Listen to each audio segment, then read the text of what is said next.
Yox. Niyə görə? Anam yaşayır, görürəm də nə problem var. Yəni ümumiyyətlə məcburiyyət qarşısı qalsız belə yaşamazsınız.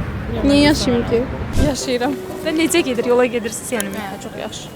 Məmnunsunuz. Məmnun. Axıra qədər də yaşamaq istəyirsiniz bəs. İnşallah ki, hə. Bu yaşayar. Birinci elə sizin fikrinizi alaq. Mən yaşamaram ya. Yaşamaq istəmərəm. Amma məcbur qalsaz, yenə də yaşamazsınız. Məcbur qalsam, baxır qaynanama necə bir xəssiyyəti var. Əgər yaxşı bir xəssiyyəti varsa, yəni yola gedə biləcəyim bir insansa qalaram. Məcbur qalsam amma. Bəs siz necə? Yani eyni şəkildə məcbur qalsam ancaq.